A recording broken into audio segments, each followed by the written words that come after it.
Hi, it's Jenni Murtaugh again from Willowstone Family Services, trying to tell you a little bit more about what we're doing for our Penny Harvest 2.0 campaign. One of the biggest frustrations with the timing of our COVID stay-at-home, work remotely movement has been the timing in relation to a new project for the state called Connect.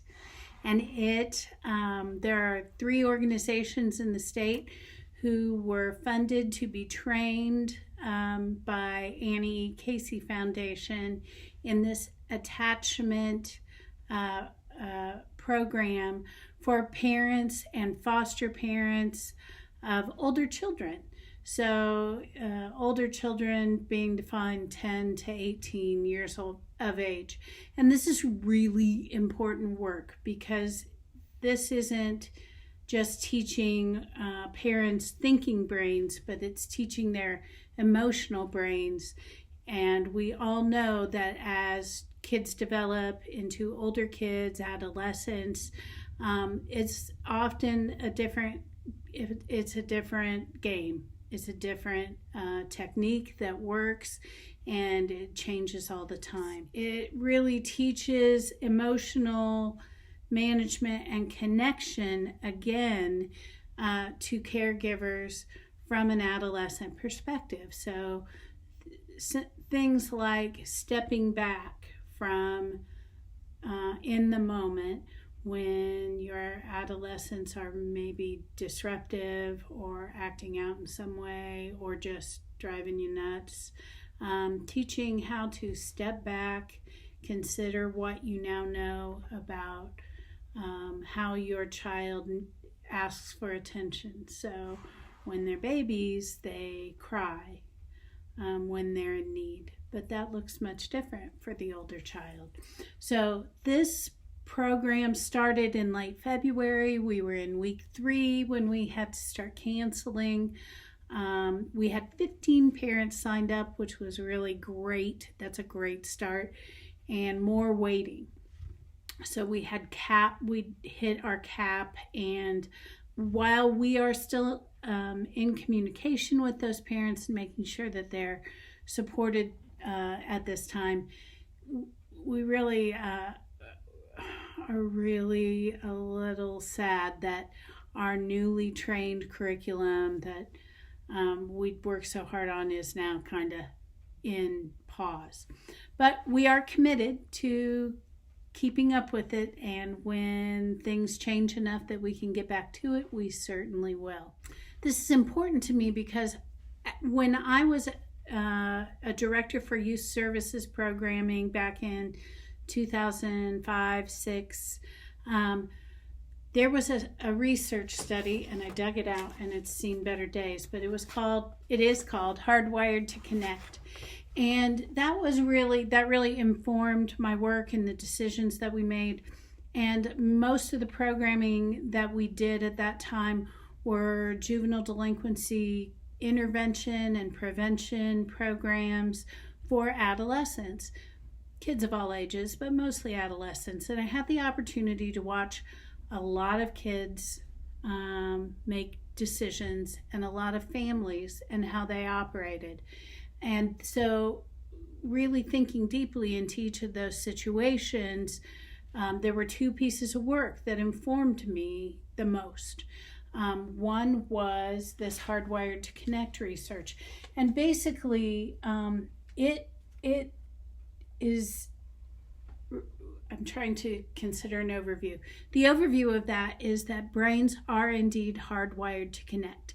And the more connections that we create for our children throughout their lives actually provides brain circuitry that changes them on a cellular level.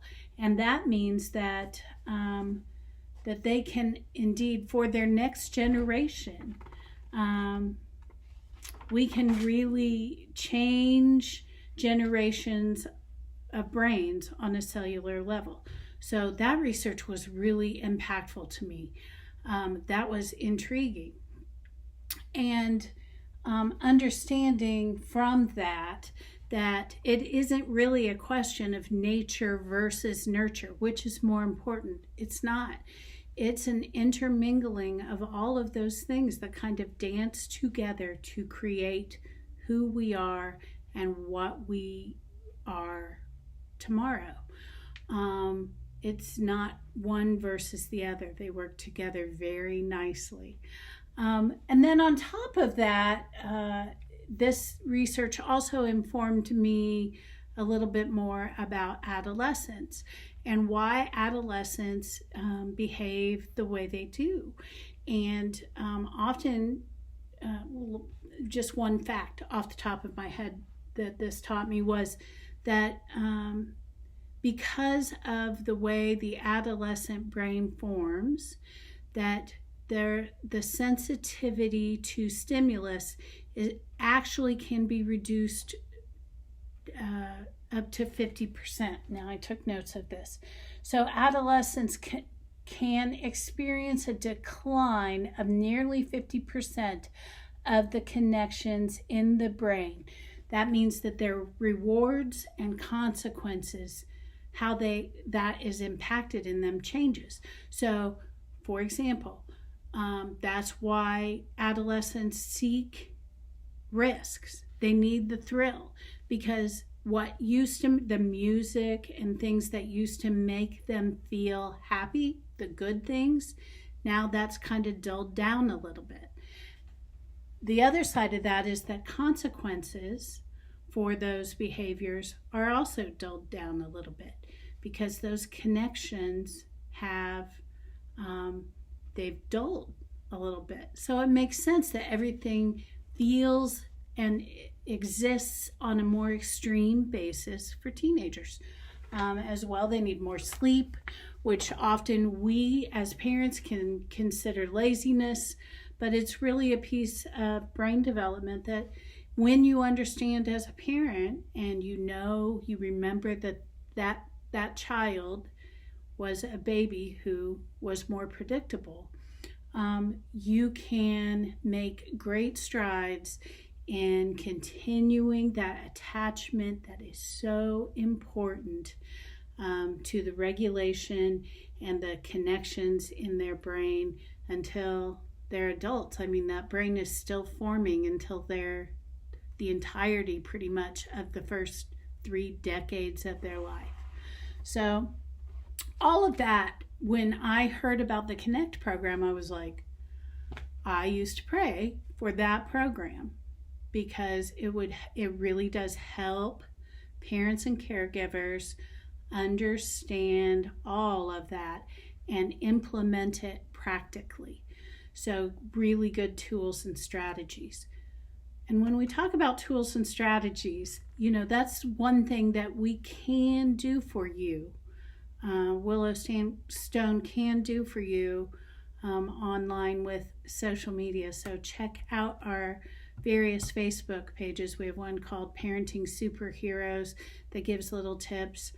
And there are some things that I have always used as a parent based on what I learned on these pieces of my work and, just general observation throughout my life. And that, so I can give you a couple of those right now. One is, especially with with all kids, if you are intentionally building positive relationships, right?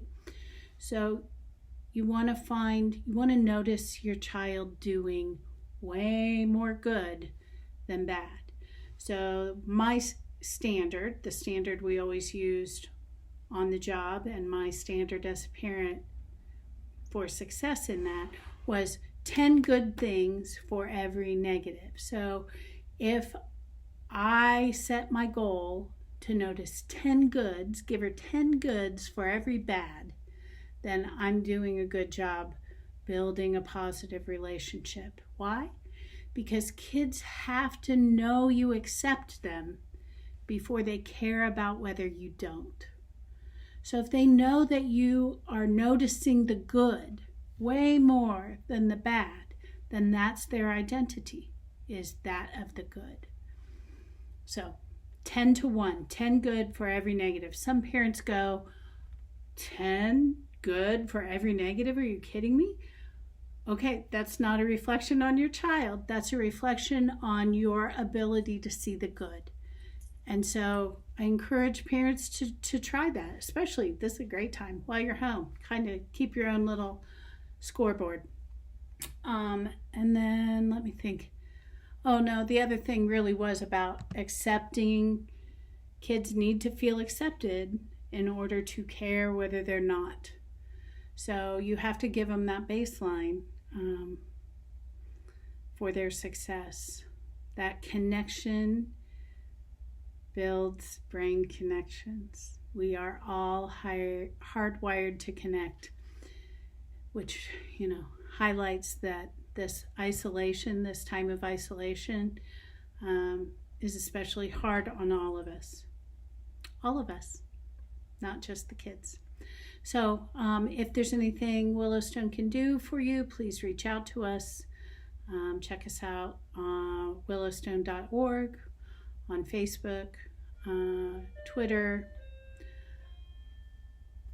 And if you are so inclined to send a donation to our Penny Harvest campaign, please know that Purdue Federal Credit Union is matching those donations dollar for dollar. Thank you, Purdue Federal. And if you have any questions, don't ever hesitate to reach out to us. We are here for all of you. Thank you.